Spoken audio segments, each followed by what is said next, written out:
नमस्कार, बहुत स्वागत। मैं ललित प्रजापति और मिडिल ईस्ट को लेकर किस तरीके से हलचल चल रही है, ट्विटर पर क्या कुछ नज़र आ रहा है, अलग अलग सूत्रों के हवाले से किस तरह की खबरें आ रही हैं। अमेरिका को आखिर सबसे ज़्यादा किस बात का डर है, क्या वजह है कि अपने सैनिक यहाँ से वहाँ उसे शिफ्ट करने पड़ रहे हैं। नई जो सैटेलाइट इमेजेस आ रही हैं उसमें नज़र आता है कि भाई जो कतर है या जो उसके सालों से जहाँ पर उसके बेस हैं, एयरफोर्स के बेस हैं, नेवल बेस हैं, वहाँ से वो शिफ्टिंग क्यों की जा रही है।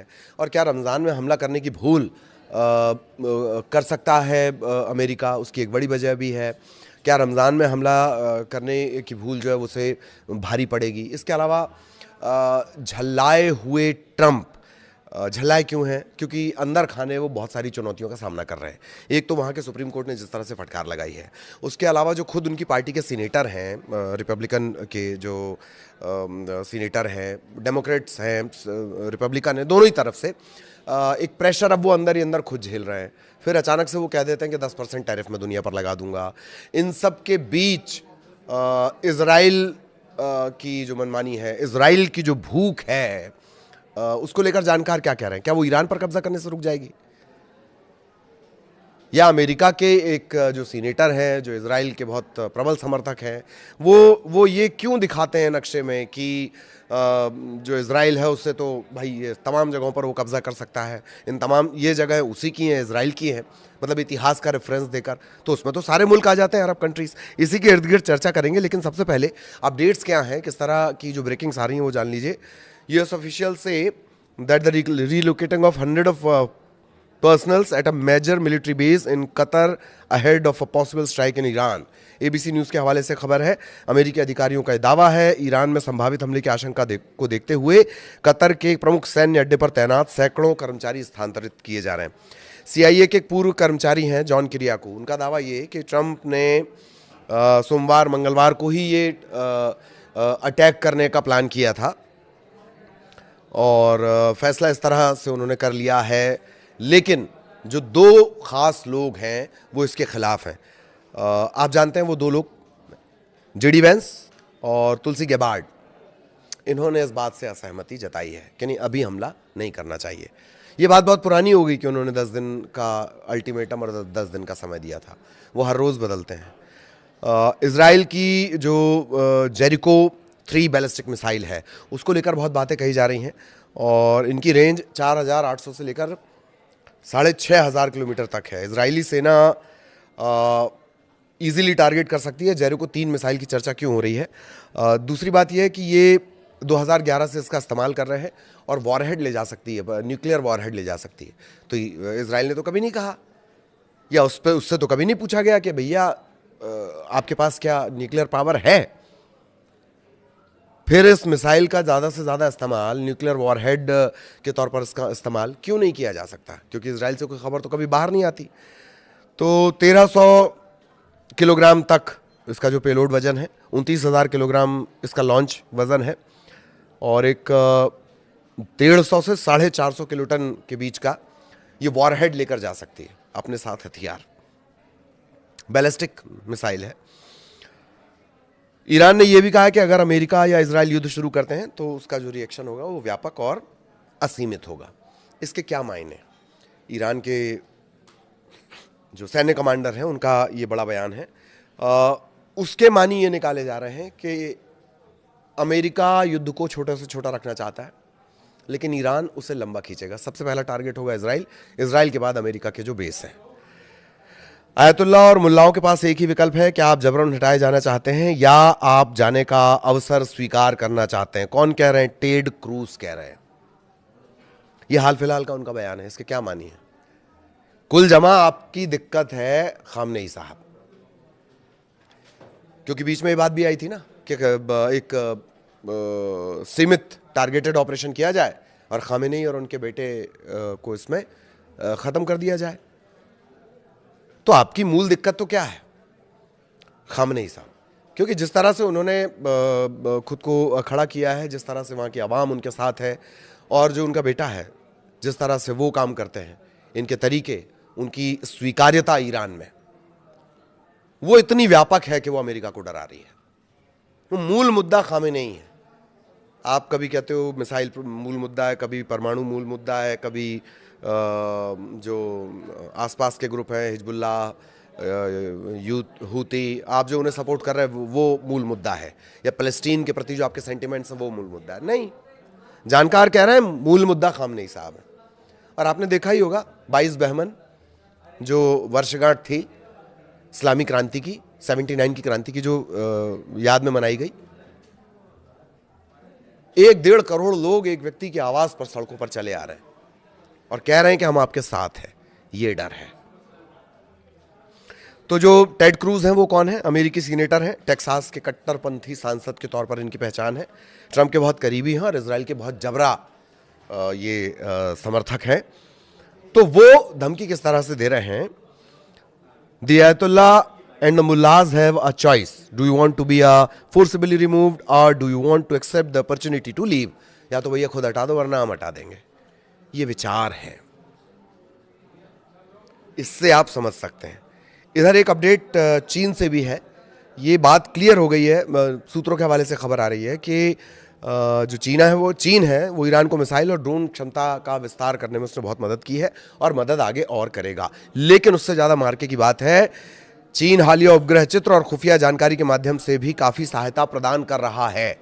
सैटेलाइट इमेजिंग जिसके ज़रिए आप पता करते हैं, सबसे जबर सैटेलाइट और टेक्नोलॉजी पे काम चाइना का है।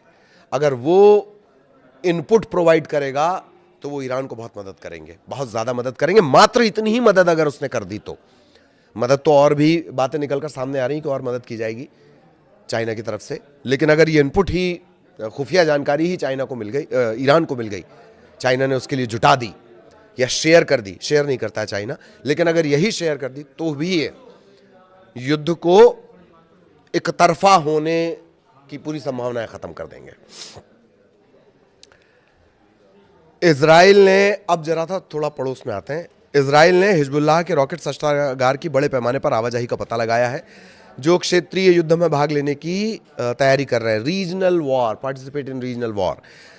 ये शुरुआत से कहा गया ईरान की तरफ से कि हम इसे क्षेत्रीय वॉर में तब्दील करेंगे, और जो छोटे छोटे जो ग्रुप्स हैं जिन्हें ये कहा जाता है कि आतंकी ग्रुप्स हैं, वो मदद करने को तैयार हैं। तो हिजबुल्लाह क्या असर डालेगा? हिजबुल्लाह की स्ट्रेंथ देख लीजिए आप। लेबनान स्थित शक्तिशाली ईरान समर्थित शिया सैन्य और राजनीतिक संगठन है, दुनिया के सबसे मजबूत गैर सरकारी सेनाओं में से एक। इसके पास लगभग 20,000 से 50,000 लड़ाके हैं। मैं सिर्फ लड़ाके बता रहा हूं, और लेबनान की सेना से ज़्यादा ताकतवर ये है। माना यह जा रहा है कि इसके पास 1,20,000 से लेकर 2 लाख से ज़्यादा मिसाइल और रॉकेट हैं, जो इजराइल के लिए एक बहुत बड़ी चुनौती है। और जैसे कि मैंने आपको बताया कि ट्रंप की योजना पहले ईरान के सर्वोच्च नेता और उनके बेटे की हत्या करने की है। ये अभी भी इससे इनकार नहीं किया जा सकता लिमिटेड स्ट्राइक के मामले में। खबर यह भी है कि जो दर्जनों अमेरिकी F-35 लड़ाकू विमान हैं, वो कई ईंधन भरने वाले विमानों के साथ ग्रीस में नेटो के एक हवाई अड्डे पर पहुंच गए हैं। और ईरान ने इस्फहान में S-400 की एक प्रणाली तैयार कर दी है, अल हदत। ये S-400 क्या बला है? S-400 वही बला है जिसने ऑपरेशन सिंदूर में जो पाकिस्तान के तरफ से जो हमले हुए थे उससे बिल्कुल उसका कोई असर नहीं पड़ने दिया भारत पे। ये एंटी मिसाइल सिस्टम है। और इस्फहान पे क्यों लगाया गया? इस्फहान एक परमाणु संयंत्र है ईरान का, जिस पर जून के दौरान जिन 3 जगहों पर हमला किया गया था, नथांज था उसमें एक इस्फहान भी था, तो वहां पर अभी एक सिस्टम लगा दिया गया है। तो ये तो पूरी ये वो ब्रेकिंग्स हो गई जो हमने आपको बताई कि किस तरह से ये पूरा सिनेरियो बदल रहा है। अब सवाल ये है कि अमेरिका के डर की वजह क्या है? पहला डर मिसाइल, दूसरा खामेनेई और उनके बेटे, ये प्रमुख डर हैं। तीसरा कहा यह भी जा रहा है, जानकार ये कह रहे हैं, पहले ईरान के अंदर ये बातें थी कि ये रमज़ान में हमला करेंगे, लेकिन अब जानकार कह रहे हैं कि अगर रमज़ान के महीने में हमला किया जाता तो मुस्लिम सेंटीमेंट्स को ये झटका होगा। अरब कंट्रीज़ भले ही आपको अभी अपने साथ दिखा रही हूँ, एक तरफ अरब कंट्रीज़ ये धीरे धीरे साफ कर रही हैं कि आप हमारे ज़मीन और आसमान का इस्तेमाल ईरान पर हमला करने के लिए नहीं करेंगे। अब ठीक है, सपोर्ट के लिए हवाई जहाज अपना खड़ा करने के लिए आ जाओ भाई, पर हमारी ज़मीन का इस्तेमाल आप मत करो। फिर दूसरा पैटर्न ये हुआ था कि आप यूरोप में अपने जो सैन्य मूवमेंट है आपने वो बढ़ा दिए। उसके मानी ये थे कि अब यूरोप के तरफ से हमला किया जाएगा। लिमिट में है, वो भी अमेरिका के लिमिट में है। तीसरा, जिसे आप गेराल्ड या जेराल्ड, दो नाम कहते हैं, ये प्रोनाउंसिएशन का मामला है। उसकी स्पेलिंग दरअसल GE से शुरू होती है, तो कोई गेराल्ड बोलता है, कोई जेराल्ड बोलता है।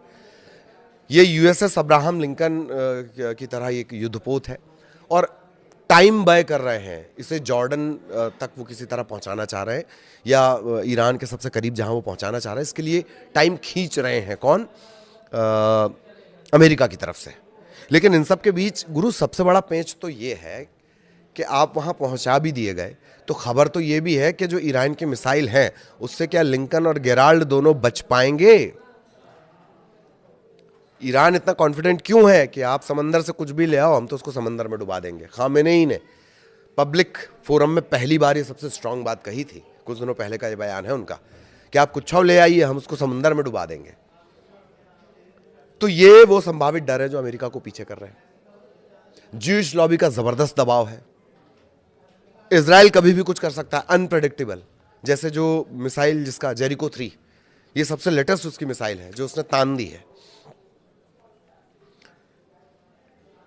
ये इजराइल की तरफ से तान दी गई है, और जेरिको 3 अगर चलेगी, जेरिको 3 बैलिस्टिक मिसाइल अगर चलेगी, तो ईरान पर अकेले खतरा नहीं है। आसपास के जो पूरे ग्रुप्स हैं, आसपास के जो पूरे अरब कंट्रीज हैं, वो भी इसकी जद में आते हैं। 4,500 से 6,000 किलोमीटर, इसमें तो लंबा चौड़ा